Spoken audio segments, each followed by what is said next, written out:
Pride doesn't always look loud. Sometimes it looks like success, control, or safety. In Genesis 11, humanity came together to build a tower, not for God, but to make a name for themselves. They were united, but their hearts were misaligned. Pride shifts our focus from His promise to our agenda, from obedience to comfort. And pride limits our ability to walk in His promise. He calls us to trust Him, to obey Him, and to walk humbly with Him. Because the promise of God is not accessed through achievement, but through surrender. And restoration begins when pride ends.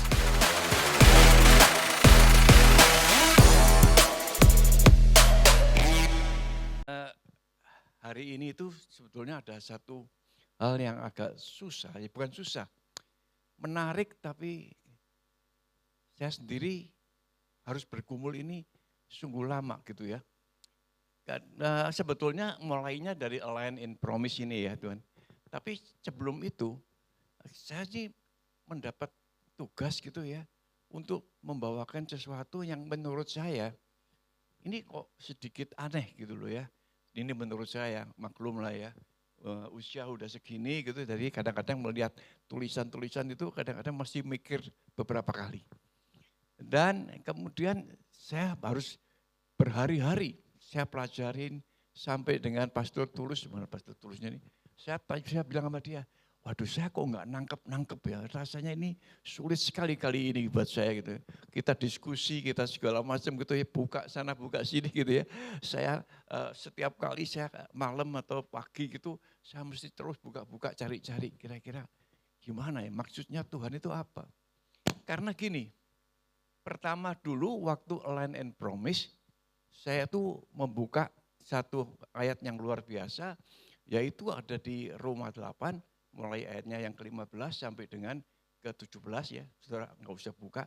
Tapi isinya di situ tuh luar biasa. Dikatakan kalau roh Allah, roh kudus ya, ada di dalam kamu, maka kamu adalah anak-anak Allah. Kaget juga luar biasa kan. Singkat sendiri, cuman kalau roh Allah, roh Tuhan, itu ada di dalam kamu, maka kamu adalah anak-anak Allah. Waduh ini luar biasa. Tapi kalau saya pelajarin gak salah sih. Gak salah, kenapa? Waktu Adam diciptakan itu yang luar biasa. Kemudian di samping mengambil tanah, ya, mengambil debu tanah itu. Kemudian dihembuskan nafas. Saudara, itu roh dia loh. Roh Tuhan sendiri dihembuskan untuk supaya dia menjadi makhluk yang hidup. Dikatakan begitu, oh jadi sebetulnya kita semua yang percaya bahwa Yesus adalah Tuhan, maka seharusnya roh itu ada dalam diri kita. Karena waktu dia naik ke surga, dia meninggalkan hal ini. Dua cuma meninggal. Satu, dia meninggalkan damai sejahteraku, ku tinggalkan untuk kamu. Supaya apa? Supaya kita ini betul-betul ada damai sejahtera selama kehidupan kita di dunia ini kan sulit sekali. Kita semua tahu lah, kita kan lagi kos di dunia ini ya. Namanya orang kos kan kadang-kadang ya ada aja lah. Kurang ini, kurang itu, macam-macam lah. Maunya kita gitu kan, kira-kira gitu ya. Tapi kemudian dikatakan yang kedua, dikatakan dan Roh Kudus akan diutus, Roh Kudus akan datang kepadamu. Wow. Mulai dari saat itu, maka saya mengerti tentang Roma 8 ayat 15 sampai dengan itu. Karena selanjutnya itu luar biasa. Selanjutnya sudah dikatakan kalau kamu adalah anak-anak Allah, maka kamu berhak memanggil Tuhan itu Abba, Bapa. Yang tadi kita doakan Bapa kami. Itu luar biasa loh. Kamu berhak untuk memanggil Abba, Bapa. Dan kemudian selanjutnya, dan kalau kamu adalah anak Allah, bukan saja berhak mengambil Abba, Bapa, maka kamu tuh berhak atas warisannya. Aneh ya? Ya saudara boleh buka nanti di rumah lah ya, Roma 8 ayat 15 sampai dengan 17. Kemudian berhak atas atas warisannya. Jadi kita nih tentu ada satu warisan yang Tuhan ingin berikan kepada kita tentu spesial tentunya gitu ya. Nah saya nggak mempelajari ini karena ini adalah mulai daripada waktu saya membahas tentang Line in Promise ini. Dan bukan cuma itu dikatakan, kamu juga berhak atas janji-janjinya. Setiap janji Allah yang tentu kita tahu adanya di Alkitab semua, ada begitu banyak janji-janji Allah. Kita juga berhak untuk klaim janji-janji itu. Ini firman Tuhan, jelas sekali. Jadi saya klaim, Tuhan ini saya mau bawakan firman Tuhan kok susah banget kali ini gitu ya. Tuhan cobalah, udah diskusi dengan Pastor Tanda ini, Pastor Tulus ini, kemudian juga kita mulai memikirkan apa maksudnya ya. Karena apa saudara? Karena judul khotbah kali ini itu gak gampang. Saudara. Judulnya seperti ini, boleh dibuka? Overcome pride. Bagaimana kita mengatasi kesombongan. Kan rasanya nggak ada kaitannya, kok rasanya sekular banget gitu ya. Bagaimana mengatasi kesombongan. Udah gitu ayat yang dibuka adalah ayat kita tahu di Kejadian di mana ayat itu mengenai Menara Babel. Saudara pernah buka enggak? Karena sebelumnya ya bulan kemarin itu ayatnya mengenai Nuh. Saudara ya. Saya juga itu bergumul banget. Kenapa kok Nuh yang dipilih? Kan ada banyak orang. Ada banyak yang luar biasa sebetulnya. Kenapa kok Nuh? Padahal waktu itu Tuhan mengatakan sebelum ayat-ayat sebelumnya, saya nggak ingin buka, saudara boleh buka. Pada waktu itu dunia ini maksudnya saat itu kondisinya tuh orang-orang tuh menjadi sangat jahat. Saya pikir, terus saking jahatnya Tuhan bilang, udah deh ini hilangin aja deh. Nanti aku akan cari seorang, yaitu yang namanya Nuh gitu ya. Nanti Nuh akan aku selamatkan, cerita gitulah ya. Nuh akan membuat bahtera dan lain-lain. Nah, waktu saya mempelajari tentang Nuh ini, saya bingung. Kenapa Nuh? Kenapa enggak ada yang lain-lainnya? Saudara kalau baca mulai dari Abraham punya anak ini terus gitu ya. Tiba-tiba saudara kalau baca itu mulai dari Adam turun gitu ya. Tiba-tiba ada satu nama saudara yang membuat, mungkin saudara bisa buka nanti ya, tapi nggak usah sekarang, percaya aja lah sama saya. Pokoknya turun terus gitu ya. Mereka ini umurnya 900 tahun. Tiba-tiba ada satu nama yang namanya Henokh. Tuh, ini aneh sekali. Karena dia cuma 650 tahun usianya. Tapi dikatakan begini, Henokh itu mendapat kasih karunia karena dia bergaul erat dengan Tuhan. Dan dia diangkat. Dia diangkat surga. Itu mulainya saya, ada sesuatu yang luar biasa. Karena Henokh mendapatkan kasih karunia Tuhan. Dan karena Henokh bergaul erat dengan Tuhan. Nah dari situ saya mulai mengerti, kenapa Tuhan memilih Nuh. Kalau saudara baca nanti ayat-ayatnya, dikatakan seperti ini. Saya enggak bacakan buat saudara ya. Dikatakan karena Nuh ini mendapat kasih karunia. Saudara baca saudara. Itu mau Kejadian berapa ya, saya lupa. Mungkin Pak tulis bisa, Kejadian lupa tuh. Pokoknya di kitab Kejadian sebelum ini ya. Ya. Pokoknya saudara baca sendiri dah. Firman Tuhan tuh ya dan amin. Bahwa si namanya Nuh ini juga mendapat kasih karunia. Dan selanjutnya dikatakan Nuh bergaul erat dengan Tuhan. Dan selanjutnya yang lebih hebat lagi, Nuh melakukan apapun yang diperintahkan oleh Tuhan. Ya, dengan tidak cacat. Jadi saya baru ngerti, Tuhan itu memilih Nuh nomor 1 ada kasih karunia yang penting. Yang nomor 2 dikatakan Nuh bergaul erat dengan Tuhan. Sama dengan Henokh. Dan yang ketiga, ini yang poin yang luar biasa. Nuh, pokoknya apa yang Tuhan katakan sama dia dibuat dengan luar biasa. Bayangin, bayangin buat bahtera yang kayak gitu gedenya itu. Gak bisa mikir kan. Kalau saudara lihat gambarnya tuh luar biasa. Saya ada gambar-gambar tapi kali ini kan saya bicara soal ini. Nah, dari situ mulai saya telusurin. Oh, jadi ini ada sesuatu ini. Kenapa kok sampai ke arah setelah Nuh, kemudian ternyata ada yang namanya Menara Babel. Tuhan mengatakan begini juga. Tuhan mengatakan ini orang-orang ini luar biasa. Nah ini kata-katanya di sini nih. Tuhan mengatakan seperti ini. Ya oke. Kemudian saudara baca sendiri deh ayatnya. Yang sebelum ini saudara bisa baca semua. Saya ambil singkatnya saja supaya kita enggak terlalu panjang hari ini ya. Tapi intinya nanti saudara bisa melihat dengan luar biasa. Itu Kejadian 11. Kejadian 11 kalau saudara baca 1-4 itu ceritanya tentang wah ini orang-orang ini memang luar biasa. Saya pikir ini orang-orang sudah dikatakan luar biasa. Mereka bersekutu, bersatu ya kemudian dan bersatu dan kemudian mereka membuat yang namanya menara. Inilah Tuhan melihat itu kemudian. Ini orang ini kok aneh juga ya. Dengan bersatu, dengan baik gitu ya. Kemudian membuat menara. Tapi Tuhan melihat ini. Tuhan mengatakan seperti ini. Marilah. Oh ini dia. Sorry. Ini orang-orang itu. Marilah kita dirikan bagi kita sebuah kota dengan sebuah menara yang puncaknya sampai ke langit. Perhatikan saudara. Marilah kita dikatakan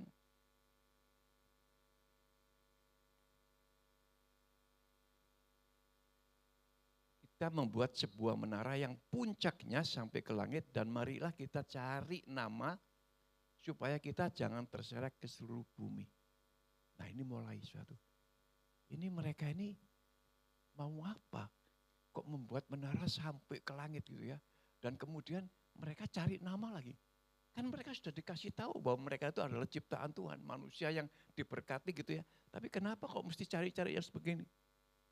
Jadi saya mulai mengerti mengapa sampai kemudian ayat berikutnya dikatakan Tuhan itu kemudian mengacaukan mereka. Bahasa mereka demikian. Sehingga mereka kemudian terserak ke seluruh bumi. Dan mereka berhenti untuk mendirikan kota itu. Aneh ya saudara ya.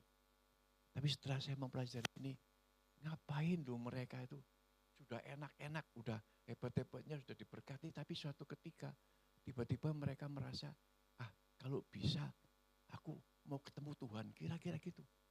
Bukan menghormati Tuhan, mungkin juga enggak percaya sama itu. Dia pakai kota dikasih nama sendiri dan lain-lain gitu ya.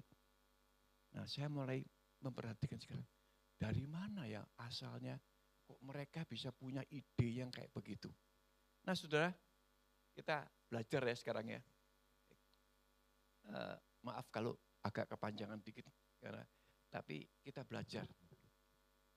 Saudara tahu enggak bahwa awal daripada kesombongan, ya habis ini ya, awal dari kesombongan itu adalah atau tinggi hati itu adalah iblis. Saudara percaya enggak? Ini saya mempelajari setengah mati sudah ya.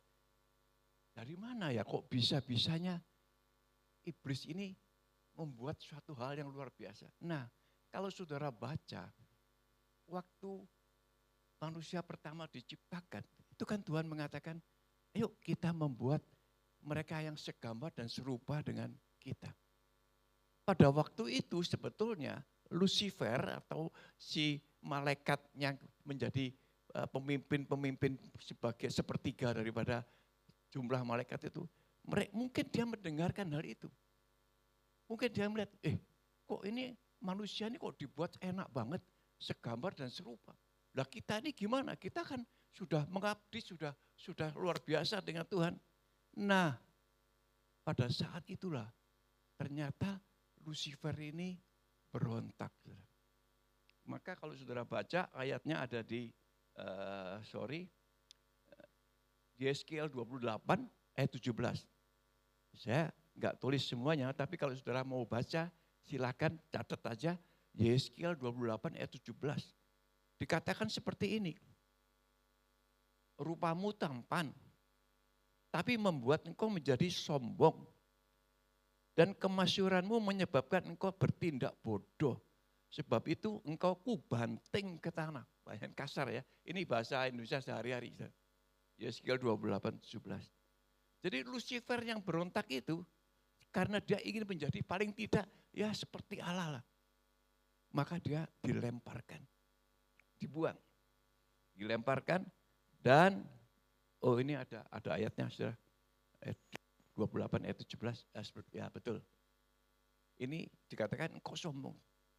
Dan ke bumi kau kulempar kepada raja dan seterusnya lah.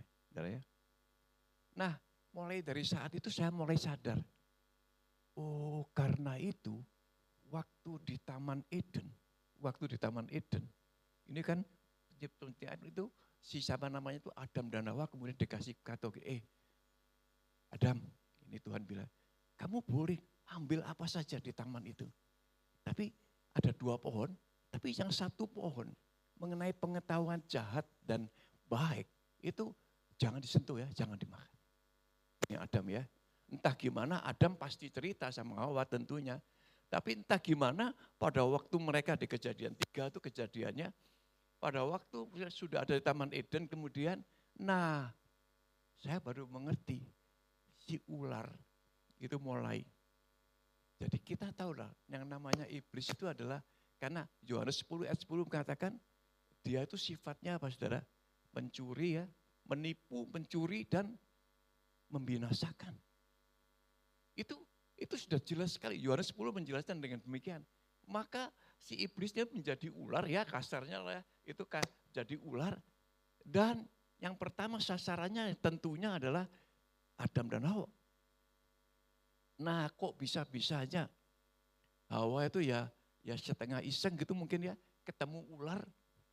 Dan ular tuh bilang, kamu gak boleh makan ini, betul gak? Boleh kan? Oh gak boleh. Nah, si Hawa juga masih bisa, gak boleh. Katanya kalau ini aku akan mati, kasarnya gitu aja ya. Oh bukan begitu. Nah saudara, hati-hati. Si jahat ini, hati-hati. Itu sifatnya adalah menipu, ya saudara ya. Membinasakan. Itu sifat dia, menyesatkan. Jadi kemudian dia bilang, oh bukan begitu. Ularnya bilang gitu. Nanti kalau makan ini, kamu akan jadi seperti Allah. Waduh. Kata-kata ini dari tadi saya sudah mengatakan, menjadi seperti Allah. Itu kunci daripada si jahat ini untuk mengelabui kita. Dan Hawa makan. Setelah Hawa makan, Adam yang ada di sebelahnya, padahal Adam yang dapat perintah, Adam pun dikasih, Adam pun makan. Nah kemudian ini bulan yang lalu, itu cerita mengenai bagaimana Tuhan itu selalu membuat suatu perbaikan. Apa istilahnya? Restoration, sorry. Ya, mungkin dikhotbahkan kan pasti ya. Tuhan itu selalu membuat restoration untuk anak-anaknya. Gak peduli bagaimanapun juga. Maka Tuhan yang datang ke Adam dan Hawa. Adam, di mana kamu? Nah apa yang terjadi? Karena hal itu, Adam itu menjadi ketakutan. Dan dia bilang, oh gak berani bicara, gak berani ketemu. Sampai Adam bilang, wah kamu, Tuhan bilang, kamu pasti makan buah ini. Adam, oh enggak. Nah ini sifat laki-laki, sorry kita juga laki-laki saudara. Pokoknya laki-laki, apalagi suami-suami, laki-laki itu paling susah disalahkan. Betul enggak? Susah untuk mengaku salah itu susah. Apalagi yang sudah suami istri ya, pasti ngalamin itu. Pokoknya laki-laki itu paling susah mengaku salah. Kemudian dia bilang apa? Oh ini loh, gara-gara wanita yang kamu kasih ini, maka aku ikut makan. Padahal yang dikasih perintah Adam kan. Ya begitulah ceritanya ya. Dan kemudian si ular tanya sama si Hawa, kamu di mana, gimana? Oh ini loh, gara-gara ular ini loh. Yang kamu bikin ular nih kayak gitu ya. Maka aku juga makan buah itu. Tapi Tuhan waktu itu apakah Tuhan langsung tampar atau gimana? Enggak juga. Tuhan selalu membuat perbaikan. Dari kita-kita semua. Terus terang aja. Apapun kondisi Anda. Mungkin Anda termasa terpuruk. Mungkin Anda ada masalah, ada persoalan. Ingat, Tuhan kita adalah Tuhan yang selalu membuat perbaikan. Tuhan kita adalah Tuhan yang tidak pernah dengan kasihnya yang luar biasa itu ya, tidak pernah kemudian menghukum, enggak pernah. Tuhan selalu akan membuat perbaikan, apapun Anda. Maka Adam dan Hawa sama Tuhan dikasih apa saudara? Kulit binatang. Karena sebelumnya dia pakai daun-daunan, entah modelnya gimana, dikasih kulit binatang. Udahlah, supaya kamu enggak malu. Tapi juga ada salahnya, ada hukumnya. Kemudian ya karena kamu sudah salah gitu ya. Tapi oke, laki-laki. Nah di sini saya kasih tahu ya, laki-laki kamu akan bekerja berat untuk mencari kehidupan, mencari nafkah buat keluargamu dan buat mereka-mereka yang membutuhkan. Baca itu saudara ya, laki-laki akan bekerja berat itu sudah jelas. Tapi kalau yang perempuan dikatakan, yang perempuan akan melahirkan. Susah dalam melahirkan. Ya. Tapi si ular itu akan dikalahkan oleh keturunan daripada yang perempuan itu nanti.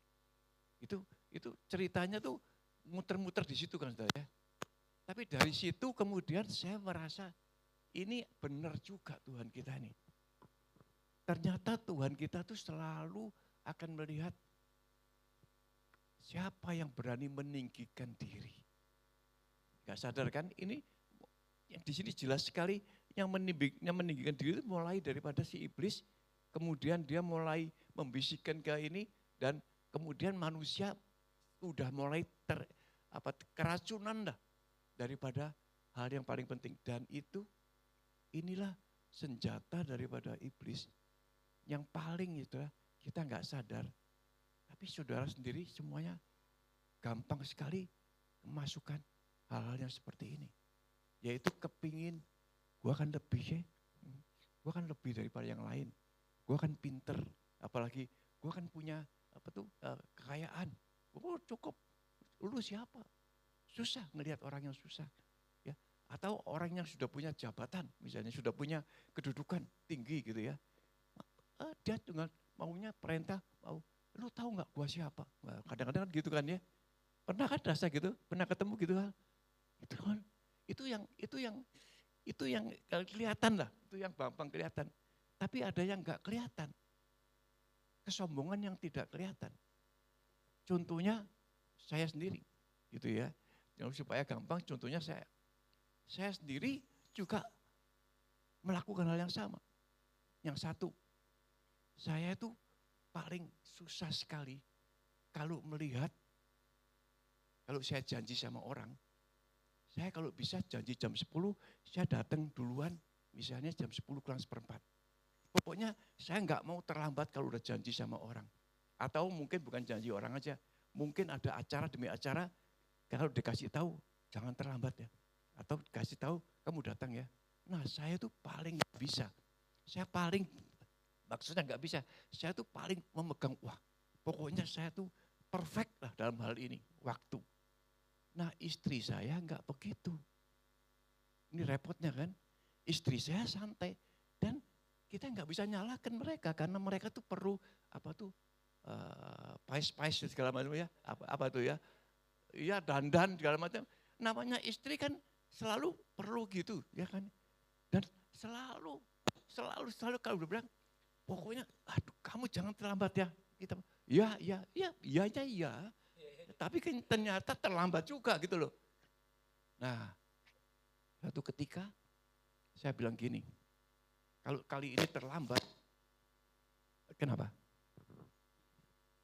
Kalau kali ini terlambat, saya tinggal kamu.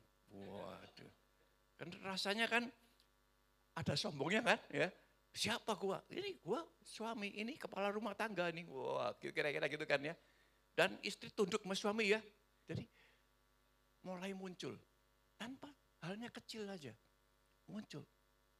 Waduh, saya udah begitu, baru mau meninggal. Tuhan sentil, biasalah saudara.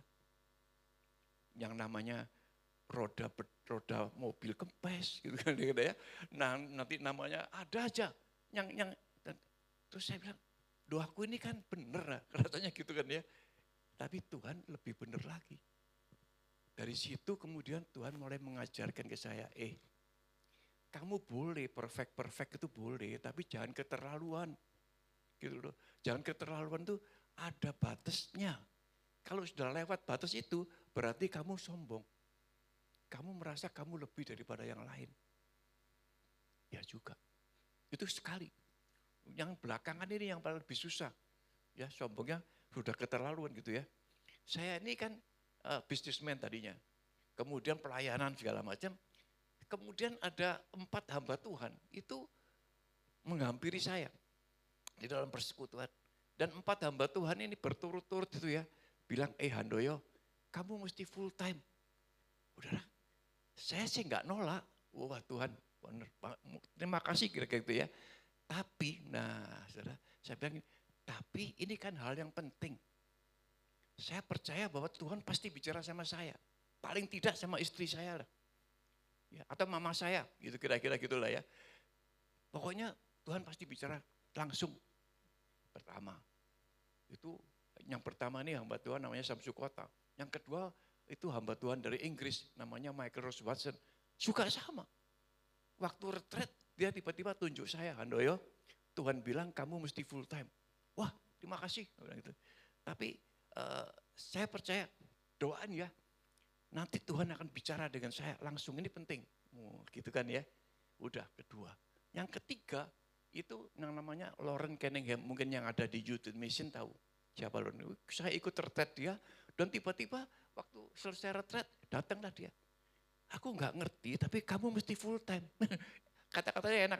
Aku enggak ngerti, tapi kamu mesti full time. Nanti kamu cuma pimpin sekelompok kecil. Enggak gede kok, kelompok kecil-kecil aja. Oke. Aku bilang ke dia, pokoknya aku mau, tapi Tuhan pasti bicara langsung sama saya. Udah bertiga ya. Yang keempat ini hamba Tuhannya orang Malaysia, orang India Malaysia. Habis doa puasa lagi ya gitu ya. Terus dia bilang gini, nah ini hamba Tuhan ini kadang-kadang aneh-aneh. Dia bicaranya pakai nubuatan. Saya dipanggil sama istri saya, Tuhan bicara sama saya. Wah selalu gitu kan ya. Ya ini repot dengan hamba Tuhan yang sudah nubuatannya luar biasa gini ya. Kamu diminta untuk sepenuh waktu, nanti kamu sama istri kamu akan bikin shop. Lah sudah bikin shop malah. Kamu akan bikin shop dan shop itu akan menjadi berkat buat banyak orang. Yang bener aja, saya disuruh sepenuh waktu suruh bikin shop lagi ya sama istri saya waktu itu. Ya pokoknya mau. Tapi setelah itu, saya pikir, wah saya udah jawab semuanya dan saya merasa diberkati. Saya dikasih bisnis yang luar biasa segala macam gitu. Sekali lagi, Tuhan adalah Tuhan. Tuhan tuh tahu segalanya. Begitu bisnis saya mengalami kesulitan, waktu saya nggak cerita banyak hal, pokoknya singkat cerita ada kesulitan oleh bisnis itu. Saya bingung, loh Tuhan aku sudah melayanin, aku sudah melakukan semua ini loh. Aku sudah, pokoknya sudah semua saya ceritain lah. Udah memberi makan gratis pada saat tahun 98 itu kan parah kan ya. Aku beri makan gratis segala macam gitu. Kira-kira seperti itulah. Tapi sebelumnya juga sudah makan gratis, sudah ke desa-desa, dikasih makan segala macam. Kemudian Tuhan gak bicara langsung. Tapi bisnis saya mengalami kesulitan yang sangat berat. Dan saya kemudian bilang sama istri saya, waduh kalau begini caranya aku tak doa puasa dulu deh. Mau tanya sama Tuhan ini kok kenapa kok sudah diberkati begini kok tiba-tiba gini. Udah saya ngambil doa puasa 3 hari 2 malam. Ya, doa puasa 3 hari 2 malam. Kemudian pada puasa itulah di tengah-tengah doa itu sendirian di bukit doa. Tuhan cuma bicara satu. Saya cuma bicara Tuhan, kenapa kok saya mengalami kesulitan ini? Kenapa kok Tuhan kasih proyek kok proyeknya jadi nggak karu-karuan begini? Saya harus menyelesaikan ini, wah banyak sekali masalah. Terus Tuhan bicara satu, kamu mau full time atau tidak? Baru dia bilang, kamu mau sepenuh waktu melayani aku atau tidak? Ya mau sih Tuhan, mau. Tapi kan saya tunggu Tuhan bicara seperti ini sebelum-sebelumnya itu kalau bisa lah. Kenapa kok mesti sulit dulu? Ya, Tuhan bicara, kemarin saya share sama Ruko. Ini kesaksian ini ada di buku saya. Tuhan bilang, pertanyaan berikutnya, kamu mau gak sepenuh waktu? Mau Tuhan. Udah, Tuhan mau. Kalau mau sekarang. Loh, nanti dulu, ini bisnis belum beres nih. Ada banyak yang mesti saya beres-bereskan gitu kan ya. Nanti kan orang-orang nanti yang namanya ya orang-orang supplier apalagi gitu ya. Supplier kan bilang, oh ini pendeta penipu ini kan. Waduh gimana saya gitu. Enggak Tuhan, nanti pokoknya setelah itu beres. Pertanyaan Tuhan sekali lagi.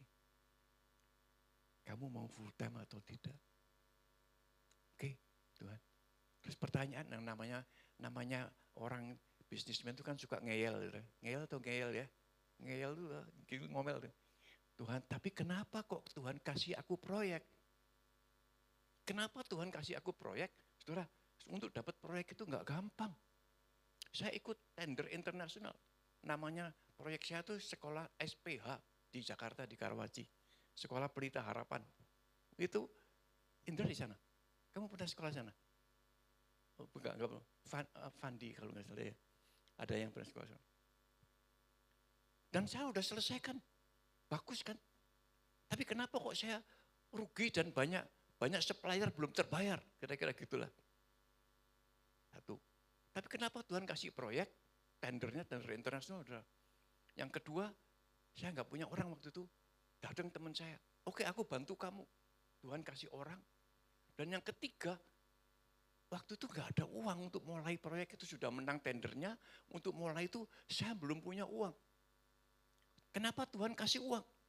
Saudara, cara kasih uangnya juga aneh. Saya cuma telepon teman saya, orang India lagi gitu ya, orang India. Yang dulu beberapa tahun sebelumnya saya pernah tolong dia, saya pernah doain dia. Dia sekarang kantornya hebat, saya datang ke tempat dia. Wah kamu sekarang jadi hebat ya. Iya Tuhan tolong. Ingat gak 5 tahun yang lalu aku minta didoain dan lain-lain. Ya ingat dong. Tapi setelah itu kamu kan gak muncul-muncul. Tapi Tuhan berkati setelah itu. Dan sekarang aku begini. Dan kamu kerjanya apa sekarang? Katanya gitu ya. Karena dia tanya ya saya jawab. Ya ini dapat proyek, dapat orang, mesti kerja tapi nggak punya uang. Saudara percaya atau tidak? Saya tidak berani mengatakan kalau bukan apa yang saya alamin. Karena ini masalah adalah masalah hubungan dengan Tuhan. Orang itu masuk ke kamarnya, tiba-tiba masuk ke kamar, keluar, dia membawa cek cash 500 juta. Ini tahun 70 loh, saudara. Sorry, tahun 90. Awal 90-an. Keluar membawa cek cash 500 juta. Han, lu pakai ini. Nanti dulu, saya bilang. Gua pakai oke, tapi nanti gimana bayar kembalinya? Pokoknya kalau ada untung, lu mau bayar. Atau kalau enggak, ya kalau ada untung, ada lu bisa ngasih bunga, ya syukur. Pokoknya pakai aja, selesaiin proyek lu. Proyeknya selesai, saudara. Cuman ya begitu, ada 14 supplier belum terbayar. Kan wah, saya udah pelayanan ini. Itu tahun 97, 97 saya udah diminta sama Pastor Jimmy untuk melayani satu gereja satelit gitu. Jadi akibatnya saya doa aja, oke deh Tuhan. Oke deh, pokoknya kalau kamu suruh sepenuh waktu oke. Tapi kenapa? Terus Tuhan jawabnya sederhana. Gini loh, yang kasih kamu proyek itu bukan aku. Duh, kaget juga loh saya. Yang kasih kamu proyek bukan aku. Kenapa? Karena ini gambarannya kemarin saya cerita sama Ruko. Ini seperti seorang bapak menyuruh anaknya. Saya bilang, Papa lu Ruko, nyuruh kamu Ruko, tolong ini ada uang, beliin Papa obat lah, bentar ya. Tapi Ruko ini nggak beli obat. Dia mungkin sama teman-temannya ngelihat konser, misalnya gitu ya. Wah pakai itu semuanya. Udah selesai, dia balik lagi ke papanya. Pak sorry pak, uangnya kepake. Papa kasih lagi deh, nanti aku tak beli obat. Saudara, sebagai seorang bapak dikasih enggak?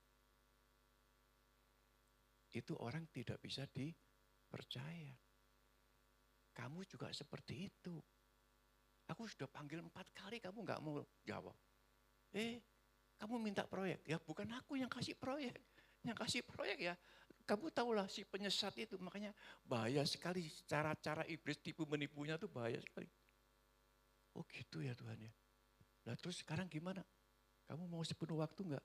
Mau sekarang. Dan nanti gimana beresin itu? Pertanyaan Tuhan, kamu mau enggak? Cuma gitu aja. Ya udah Tuhan, udah. Jadi bahasa Perancisnya bukan, kira-kira gitu ya. Wis langsung saya pulang, kasih tahu istri, kasih anak, kasih tahu semuanya. Saya sepenuh waktu mulai sekarang. Udahlah, Bapak belur dah. Ketemu sama supplier ini, saudara ya. Ketemu, wah, kamu katanya sekarang jadi pendeta ya? Wah, biasa. Beresin dong utangmu. Bukan utang, betulnya. Supplier belum terbayar itu ya. Bukan utang, bukan perusahaan betulnya. Beresin dong dulu. Wah macam-macam. Udah gitu itulah yang namanya supplier kalau sudah gitu kan kirim debt collector ke rumah. Debt collectornya pada waktu itu nggak tanggung-tanggung. Itu yang namanya Cakrabirawa itu apa sih pengaman presiden itu apa ya? Paswalpres. Dulu namanya si Cakrabirawa. Baretnya hitam-hitam, badannya gede-gede itu udah ke rumah saya. Wow, istri sama anak saya sampai kolaps. Bukan kolaps, stres gitu kira-kira. Tapi saudara ini aneh sekali ya, kok bisa begini ya. Jadi pokoknya saya ya udah saya jalankan sepenuh waktu. Mereka terus nagih-nagih gitu. Nah, muka saya tentu saja nggak bisa seger kalau orang nggak punya utang, betul kan ya? Kan bangga gitu ya. Teman pelayanan saya, teman yayasan, ketemu saya, Han, mukamu kok sedih banget, kenapa sih? Gitu ya. Terus saya cerita, iya ini supplier pada nagih saya nggak cerita kalau nggak ditanya. Oke, dia bilang gitu. Waktunya saya nggak tahu loh, nanti sebelum sampai ke sini udah. Waktunya masih berapa menit? Gimana? Wah, di sini. 1:42. Ya. Berarti 1 menit, teman. Tinggal 1 menit. Belum cerita nih. Terus nggak apa-apa ya, situnya tanggung ya. Jadi akhirnya udah. Saya bilang sama teman saya, gimana ya ini ya? Oh Han, gampang. Kumpulin semuanya, 14 supplier kumpulin ke kantormu. Nanti saya datang. Waduh apa maksudnya ini? Saya dikebukin orang nih kalau nggak beres gitu. Tapi karena dia minta ya saya kumpulin 14 supplier ke kantor. Kemudian dia datang. Dan dia bicaranya saya enak aja. Kamu jangan sekali-sekali nagih orang ini ya, ini pendeta. Jangan nagih orang ini pendeta. Kamu kualat, kamu kira-kira gitu. Gini dia bilang, orangnya baik kali. Saya punya uang sekarang. Berapa sih tagihannya? Keluarin semua tagihannya kan ya. Hitung-hitung itu sama dia. Oke, saya cuma ada kira-kira 85% lah dari tagihan itu semuanya. Cash, kalau kamu mau saya bayar sekarang cash. Wah ya namanya supplier nggak mau semuanya tadinya. Wah rugi dong kita, udah sekian lama belum dibayar. Pokoknya kalau kalian mau, saya bayar cash. Udah pikir aja dulu. Seminggu lagi datang balik nih. Kira-kira gitu ya. Benar, seminggu datang balik. Mau saudara. Mereka semuanya pada, ya udah deh mungkin mikir-mikir.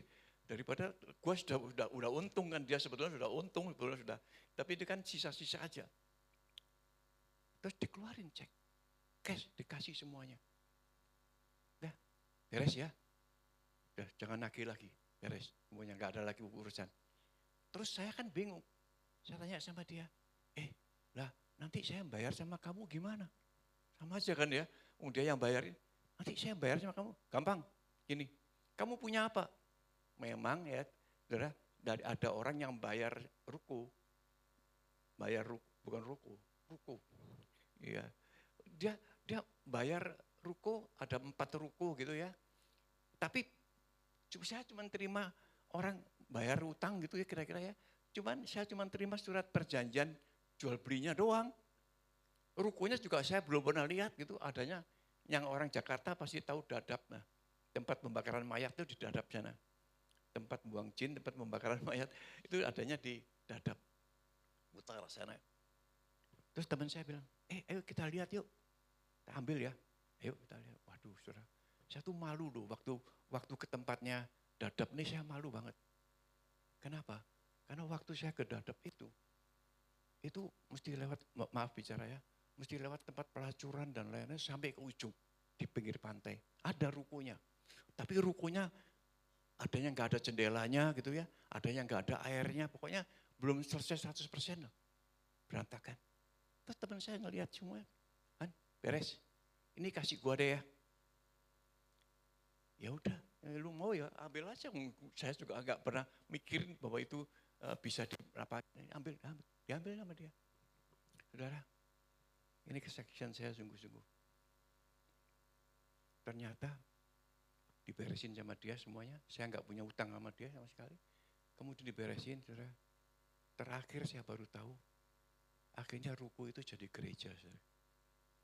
Jadi gereja dan hamba Tuhannya kebetulan teman saya.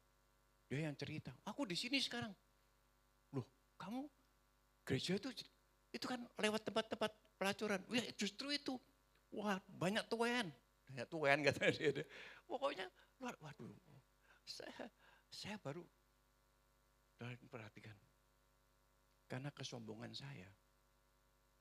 Siapa saya berani mengatakan kalau Tuhan bicara sama saya langsung.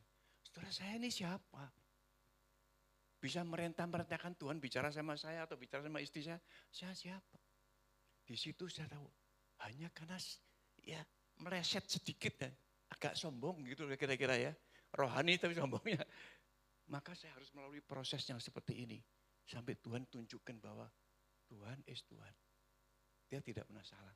Jadi kalau saya lihat di sini, ada kesombongan itu tadi saya sudah sebutkan saya. Ada kalau misalnya harta. Saudara merasa, wah udah punya segalanya lah gitu ya. Mungkin ya saya nggak mau cerita banyak pokoknya jabatan, ilmu, udah pinter. Atau ego kita, nah ego ini yang tadi yang saya katakan. Seperti misalnya, kamu jangan terlambat ya, saya nggak mau terlambat. Nah itu tuh ego kita tuh. Itu merasa kita harus perfect dalam hal tertentu gitu ya. Perfect, tapi perfect kalau kelanjutannya jadi nggak karu-karuan nih saudara. Juga rohani tadi udah dikasih tahu sama Tuhan, ngasih kita bilang kalau Tuhan bicara sama saya itu kan sombong rohani saudara. Siapa kita? Saya teruskan sedikit karena sudah selesai habis ini. Karena tidak takut Tuhan itu akan meremehkan orang dan ciptaannya, meremehkan. Kita merasa kita lebih daripada yang lain. Makanya yang di Babel itu saya baru ngerti. Mereka merasa wah hebat. Mau mencapai langit segala macam, kasih nama lain lagi segala. Jadi ada ketinggian hati, ada kesombongan. Sehingga Tuhan mengatakan, udah jangan. Diserak-serakan, udah kamu kesana, kamu kesini. Bukan dipukul, habis mati enggak. Tapi kamu kesana kemari ya. Supaya enggak ada kesombongan bahwa kamu kalau bersatu hebatnya luar biasa. Teruskan aja sedikit. Nah, akibat dari kesombongan ini saudara, kita tuh kehilangan kesempatan untuk belajar, untuk berkembang. Kalau saya enggak sombong rohani pada waktu itu, mungkin saya udah lebih daripada apa yang saya bisa pikirkan gitu kira-kira. Karena Tuhan sudah pimpin saya dengan banyak hal. Sudah tahu, saya pernah kesaksian di sini ya. Waktu saya belajar tentang belas kasihan, waktu saya tahun 99 itu Pastor Jimmy itu ngajak saya bikin satu yayasan namanya YPI, Yayasan Peduli Indonesia, yang tujuannya memberi makan gratis orang-orang yang lagi susah, yang tokonya dibakar, nah pegawainya ini loh susah. Kita nggak lihat tokonya yang dipakai orang, atau yang pokoknya Jakarta berantakan banget. Nah ternyata banyak anak-anak desa gitu yang kerja di pabrik, kemudian di toko-toko yang dibakar dan lain-lain. Mereka itu susah, tapi nggak mau pulang ke desanya. Jadi mereka tuh tinggal di, ya mulainya mungkin ada uang sedikit, habis itu tuh tinggalnya di emper-emper, dan banyak yang tinggal di kuburan dan lain-lain, di bawah jembatan dan lain-lain. Nah Pastor Jimmy bilang, ayo kita kasih makan mereka gratis saja deh, kasihan mereka nggak makan. Wah saya setuju. Oke, senang saya. Udah saya kumpulin hamba-hamba Tuhan yang biasa pelayanan di tempat-tempat itu. Kemudian kita janji, oke, nanti tanggal sekian kita akan mulai, kita kasih makan gratis. Masing-masing pendeta, ada 60 pendeta, masing-masing kasih mungkin berapa. Pokoknya kamu akan kasih makan gratis di tempat itu ya. Nanti tanggalnya tanggal sekian. Nah, sampai seminggu sebelum kejadian itu, udah meeting segala. Saya tanya sama Pastor Jimmy, Pastor, uangnya mana? Kasih makan gratis, uangnya mana? Oh, kamu berdoa dong. Oh, kamu nggak berdoa. Loh, jadi belum ada uangnya Pastor. Kamu berdoa aja deh. Udah. Saya agak shock juga saudara. Gimana ini? Udah disuruh kayak gitu. Ya saya berdoa, saudara.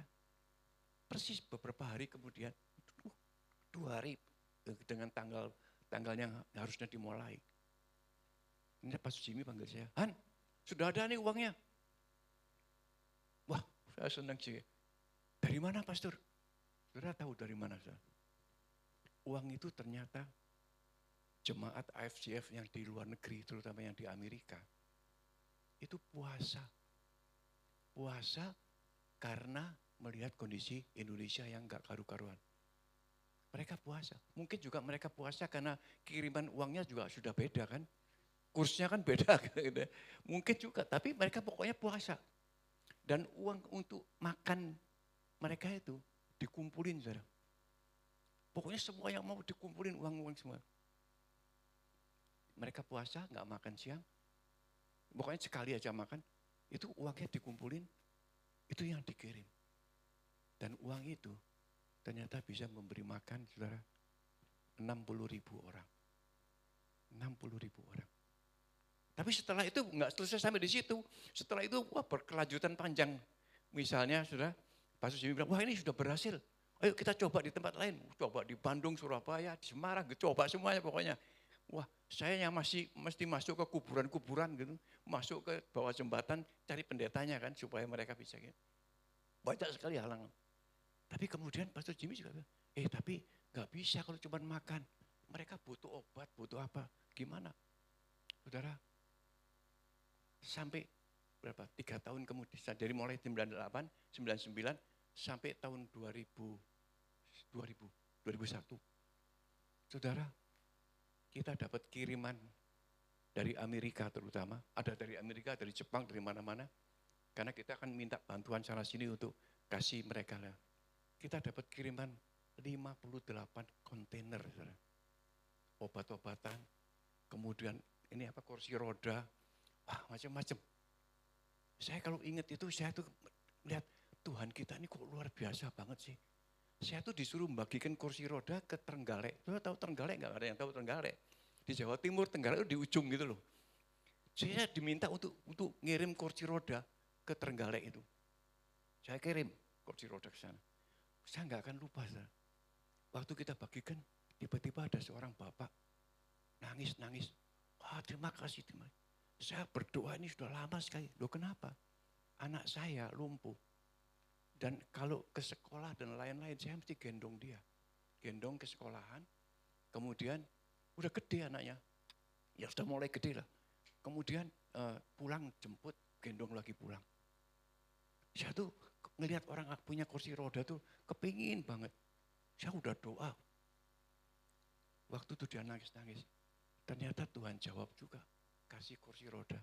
Saudara, itu saya nggak bisa lupa. Tuhan itu begitu memperhatikan anak-anaknya ya. Jadi saya bilang, Tuhan terima kasih. 58 kontainer bukan sedikit, saudara. Kontainernya gede-gede. Obat-obatan, pakaian, terutama pakaian, obat-obatan, kemudian alat-alat pengobat itu, kursi roda dan lain. Sampai ada satu alat untuk dokter gigi. Waduh, bayangin aja. Itu orang Amerika tuh memang generous banget. Tapi yang saya ingin sampaikan di sini ya, kita akan kehilangan kesempatan belajar dan berkembang kalau kita, ngapain gua ngasih makan dia. Ngapain dia nolong, udahlah mereka susah-susah aja lah, salahnya sendiri gitu kira-kira. Sudah ya. Dan kita akan terpisah dari lingkungan. Dan orang-orang yang sekitar, yang memerlukan itulah. Karena hal itu, kita bisa masuk melalui mereka di bawah jembatan. Sampai kita kenal semuanya. Kita bisa masuk ke kuburan. Saya masih ingat di kuburan di Surabaya kalau nggak salah. Kita tuh kasih pendetanya bikin, di sini aja bikin. Ya udah bikin di kuburan. Karena mereka tuh tinggalnya di kuburan zaman dulu tuh, yang kuburan Belanda tuh ada payon-payon apa? Ada ini ada tempat apa yang namanya payon itu. Ya kira-kira gitu. Pokoknya mereka tuh kuburannya model gitu. Nah itu dipakai buat mereka tidur. Dikasih kardus-kardus gitu. Jadi kemudian saya sama hamba Tuhannya dikasih, ini orang ini perlu. Nanti kita bagi dia ya. Udah mulainya pertama kali mereka nggak mau. Wah ya macam-macam lah kata. Tapi waktu mulai diadain, mereka pada keluar semua dari tempat-tempat gitu tuh. Mereka makan. Saya nggak bisa lupa melihat mereka. Mereka sangat membutuhkan.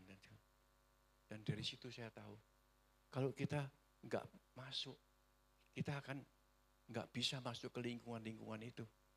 Nggak bisa mungkin. Kalau kita, ngapain tuh urusan mereka. Ya. Jadi kita akan kehilangan.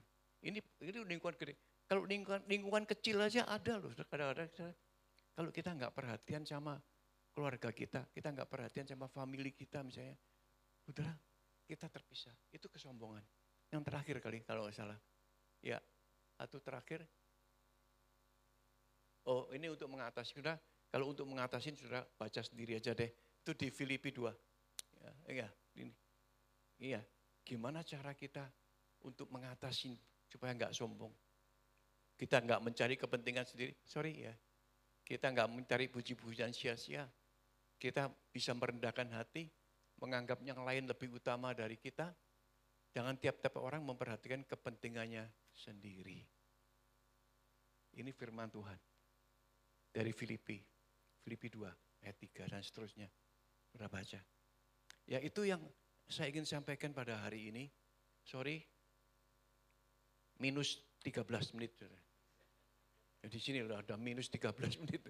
Bayangin aja, saya kepanjangan 13 menit padahal tadi itu saya udah kedinginan. Aduh, jangan lama-lama deh. Ya, terus terakhir, iya, tinggi hati atau kesombongan itu adalah strategi daripada iblis. Ingat itu. Untuk menjauhkan kita dari Tuhan. Ingat itu, jangan sombong. Jangan merasa kita hebat, jangan kita merasa bahwa kita luar biasa. Ini strategi iblis yang enggak kelihatan. Karena dia memang begitu kondisinya. Dia jatuh, dia memberontak karena itu. Dia ingin tinggi kan, mau jadi seperti Tuhan kan. Makanya kalau kita lihat Nuh, kenapa dipilih? Karena dia bergaul erat dengan Tuhan.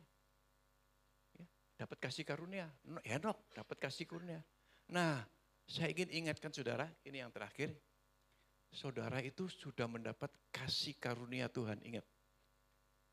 Kalau tidak, saudara tidak ada di tempat ini. Betul enggak? Kalau tidak, saudara enggak ada di tempat ini. Pak Jananto nih, Pak Janto nih loh. Saya kemarin ke rumahnya, waduh. Ini kalau Jakarta ditambah macetnya Pak, kira-kira 2-3 jam enggak nyampe Pak. Betul enggak? Iya kan? Jauh banget. Kok ya mau-maunya lo terpencil gitu ke tempat ini. Kalau bukan kasih karunia Tuhan. Betul enggak? Jauh. Kita ini semua udah dapat kasih karunia pada waktu kita percaya, kita terima Tuhan, kita bertobat, kita mengaku Yesus sebagai Tuhan. Itu sudah kasih karunia Tuhan. Aku berikan kepada kamu. Nah kalau kita tahu bahwa kita sudah mendapat kasih karunia. Ya kita lihat. Siapa namanya tadi? Henok. Kita lihat Nuh semuanya. Tinggal kita bergaul erat dengan dia. Jangan lupakan, dia tetap dia. Dia Tuhan yang hidup. Dia ada bersama dengan saudara. Saya akan banyak kesaksian yang bisa saya saksikan. Tapi yang penting ingat, kita harus bergaul erat dengan Tuhan, dekat dengan Tuhan. Dan kemudian kalau Tuhan bicara, Ruko, misalnya gitu ya. Ruko, kamu sekarang, aku akan pakai kamu nanti jadi worship leader, keliling-keliling. Ini bukan nubuatan. Cuman saya kasih tahu aja. Lakukan. Sekarang tinggal lakukan aja. Betul enggak? Lakukan. Ini sharing sama Pak Pastor saudara ini, Pastor Tulus. Saya nggak tahu berapa jam. Saya dengar, dia tuh bukan dapat kasih karunia aja. Dia bergaul erat dengan Tuhan. Dan dia betul-betul melakukan apa yang Tuhan mau. Sampai akhirnya mungkin dapat tawaran kiri kanan, kamu keluar dari sini, pindah aja gitu misalnya. Dia pikir, enggak lah, aku akan kerjakan kerjaan ini karena Tuhan minta aku ke sini. Ya seperti itulah saudara. Jadi saya cuma bisa mengatakan, bergaulah erat dengan Tuhan, dengarkan dia, lakukan. Maka Anda akan melihat begitu banyak mujizat yang terjadi. Karena dia sudah siapkan semua itu buat kita semua. Amin.